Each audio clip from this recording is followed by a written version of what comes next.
হারহিম করা এক হত্যাকাণ্ড। থ্রিলার দেখে খুনের ছক, থ্রিলার ফিল্ম দেখেই নিজেকে তারপর বাঁচানোর প্লট খুনি শিক্ষকের। রামপুরহাটের ছাত্রী খুনের ঘটনায় চাঞ্চল্যকর তথ্য।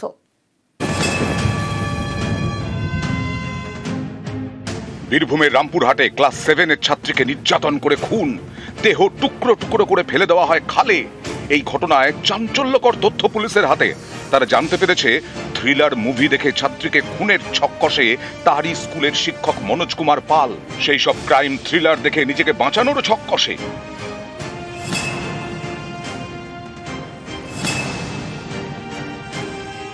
এটা সত্যি সাইকোপ্যাথিক পার্সোনালিটি ডিসঅর্ডার। সে ডিফারেন্ট ভিডিও দেখে, ডিফারেন্ট সিরিয়াল দেখে এই ধরনের টর্চার করার কথা শিখেছে। কোনো শিক্ষিত মানসিক পরিভাষা দিয়ে একে ঠিক নির্ণয় করা বা বলা সবসময় সম্ভব নয়। অভিযুক্ত শিক্ষক মনোজ কুমার পালকে জেরা করে মিলেছে চাঞ্চল্যকর তথ্য। শিক্ষকের ফোনের সার্চ হিস্ট্রি খতিয়ে দেখেন তদন্তকারীরা। দেখা গেছে বিভিন্ন ক্রাইম থ্রিলার সার্চ করেছিল শিক্ষক মনোজ কুমার পাল। দেহ টুকরো টুকরো করার পর তাতে যাতে পচন না ধরে তার জন্য কেমিক্যালও ব্যবহার করে। এরপর দেহ 3টে বস্তায় ভরে ফেলে দেয় খালে। ঘরে রক্তের দাগ মুছতে ব্যবহার করে স্পিরিট। এখানেই শেষ নয়, নৃশংসতার আরও প্রমাণ পেয়েছেন তদন্তকারীরা। জানা গেছে ছাত্রীকে ঘুমের ওষুধ খাইয়েছিল শিক্ষক। অভিযোগ, বেহুঁশ করে নির্যাতন চালাতো। জ্ঞান ফিরলে পালিয়ে যাওয়ার চেষ্টা করে ছাত্রী, তখন ছাত্রীর গলায় দড়ি পেঁচিয়ে খুন করে শিক্ষক। ধর্ষণের প্রমাণ যাতে না মেলে তার জন্য নৃশংসভাবে ছাত্রীর যৌনাঙ্গ ধারালো অস্ত্র দিয়ে ক্ষতবিক্ষত করে। গত 28 অগস্ট থেকে নিখোঁজ ছিল রামপুরহাটের ক্লাস 7-এর ছাত্রী। তদন্তকারীদের দাবি, ওই দিন রাতেই বাড়ির এক সময়ের পরিচারিকাকে ফোন করে ডাকে শিক্ষক। সেদিন তিনি যাননি। পরদিন ওই পরিচারিকা শিক্ষকের বাড়ি যান। ছাত্রীর টুকরো টুকরো দেহ বস্তায় ভরতে দেখেন। বৃহস্পতিবার ওই পরিচারিকার গোপন জবানবন্দি নেয় রামপুরহাট মহকুমা আদালত। তাকে রাজসাক্ষী করতে চায় পুলিশ। এদিকে ধৃত শিক্ষকের বাড়ি থেকে উদ্ধার হয়েছে মরফিন, সেক্স বাড়ানোর ওষুধ, গর্ভনিরোধক ট্যাবলেট, সিগারেট, মদ, চপার, রক্তমাখা দা। ওয়েপন্স গুলো ব্যবহার করা হয়েছিল, সেই ওয়েপন্স গুলো রিকভারি হয়ে গেছে এবং সেগুলোকেও অলরেডি আমরা এফএসএল এ অলরেডি পাঠিয়ে দেওয়া হয়েছে। চোপার রিকভারি হয়েছে, লোহার দা রিকভারি হয়েছে, আরো অনেক কিছু এলিমেন্টস এই ক্রাইমের সঙ্গে যুক্ত সমস্ত কিছু ইনভেস্টিগেশন এজেন্সি সেগুলো সিজ করেছে। রামপুরহাট থেকে Akshay Dibar, news 18 Bangla. Panskura super speciality হাসপাতালে স্বাস্থ্যকর্মীকে ধর্ষণের অভিযোগ। ধৃত জাহির আব্বাস খানের একের পর এক কীর্তি ফাঁস। অভিযোগ, হাসপাতালে বসেই চাকরি বিক্রির কারবার ফেঁদেছিল এই জাহির। অস্থায়ী কর্মীর চাকরির জন্য তাকে দিতে হতো প্রায় 4 লক্ষ টাকা। আর সেই হয়ে উঠেছিল অস্থায়ী কর্মীদের বিগ বস।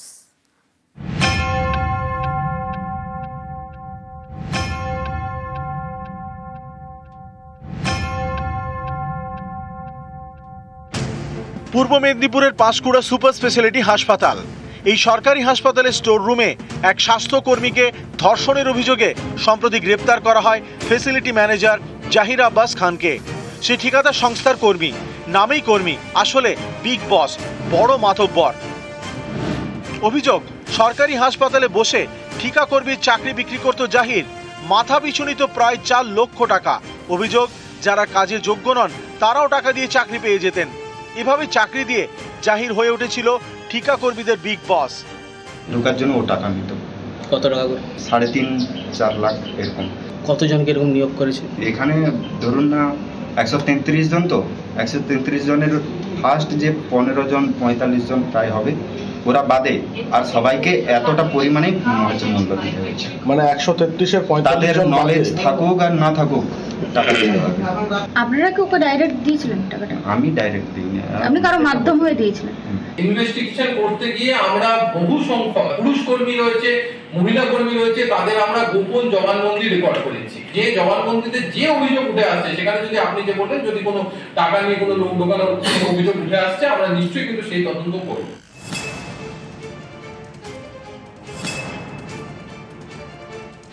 বড় নেতা, তৃণমূলের মাথায় হাত আছে, কদিন পরে জামিনও পেয়ে যাবে।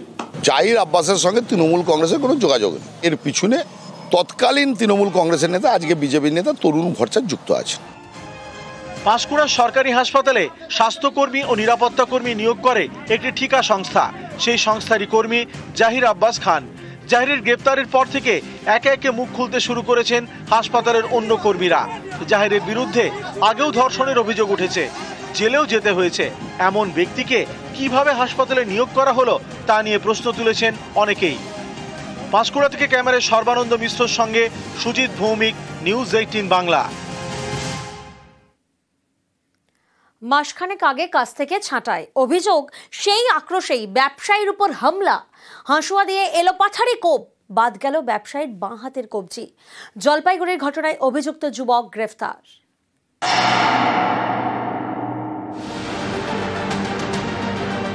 কাজ হারানোয় আক্রোশ, অভিযোগ এর জেরেই ব্যবসায়ীর উপর হাঁসুয়া নিয়ে হামলা। ধারালো অস্ত্রের কোপে বাদ গেল ব্যবসায়ীর বাঁ হাতের কবজি।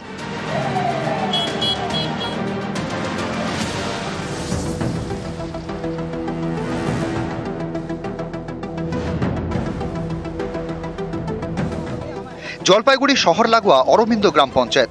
এখানকার মোহিতনগরের বাসিন্দা পিন্টু দেবনাথ। তামাক পাতা এবং জ্বালানি কাঠের ব্যবসা। পিন্টুর কাছে কাজ করেন প্রায় 12 জন, তারই একজন প্রসূন দাস। অভিযোগ কাজে গাফিলতির অভিযোগে সম্প্রতি তাকে ছাঁটাই করেন পিন্টু। অভিযোগ এরপর একাধিকবার ব্যবসায়ীকে দেখে নেওয়ার হুমকি দেন প্রসূন। এরই মধ্যে বৃহস্পতিবার সকালে আচমকা হামলা। বাইকে চেপে বাড়ি থেকে বেরোচ্ছেন পিন্টু। অভিযোগ রাস্তায় উঠতেই হাঁসুয়া নিয়ে তার উপর চড়া হয় প্রসূন। এলোপাথারি কোপাতে থাকে, পিন্টুর বাঁ হাতের কবজি কেটে বাদ যায়। গুরুতর জখম অবস্থায় তাকে নিয়ে যাওয়া হয় জলপাইগুড়ি মেডিকেলে। ঘটনার জন্য ওকে আমি বছরখানিক আগে ছেড়ে দিয়েছিলাম। আজকে হুট করে সামনে আসে একটা চাকু নিয়ে আসছে, বড় ধরনের আসে, মানে মাইরেই ফেলতো আমাকে। আমি অনেক কষ্ট করে বাইচে আসছি। কাজ আগে করতে মানে এখন করে না, পুরো মেশিন দিয়ে তামাক পাতা কাটে যাতে ওগুলারই কাটার কাজ করতে হয়েছে। এখন যাচ্ছি দিদি ছেলেটা কে আছে থানা পুলিশের সঙ্গে সালদা দায়িত্ব করবে, এটা নিয়ে করবো আর কি। ব্যবসায়ীর উপর হামলা, স্থানীয়রাই অভিযুক্ত প্রসূন দাসকে ধরে ফেলেন। তাকে গ্রেপ্তার করে কোতোয়ালি থানার পুলিশ। জলপাইগুড়ি থেকে শান্তনু কর, নিউজ 18 বাংলা। শ্রীরামপুর শহরে ভাঙনের ভয়, ফুঁসছে গঙ্গা, ভাঙছে পার, বসে গিয়েছে নদী পারের রাস্তা। স্থানীয়দের মনে এখন ভাঙনের ভয়।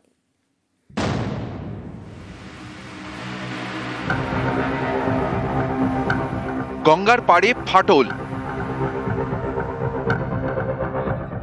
বসে গিয়েছে নদী পাড়ের রাস্তা। হুগলির শ্রীরামপুর শহরে ভাঙন আতঙ্ক।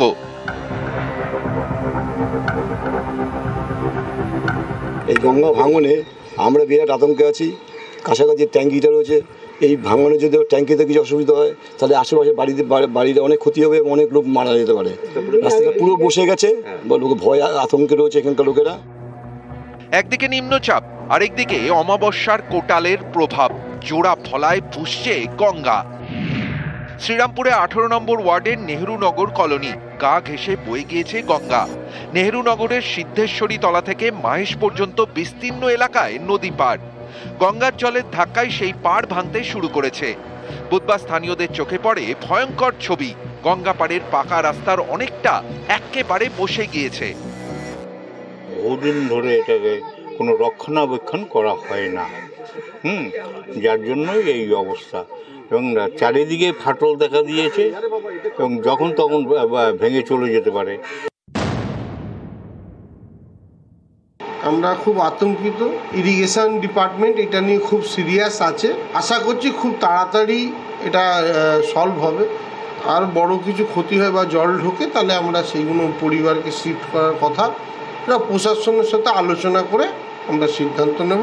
কিন্তু এই মুহূর্তে সেইভাবে কোনো সিচুয়েশন নেই, পরিস্থিতি ভালো নয়। শ্রীরামপুর থেকে রানা কর্মকার, নিউজ 18 বাংলা।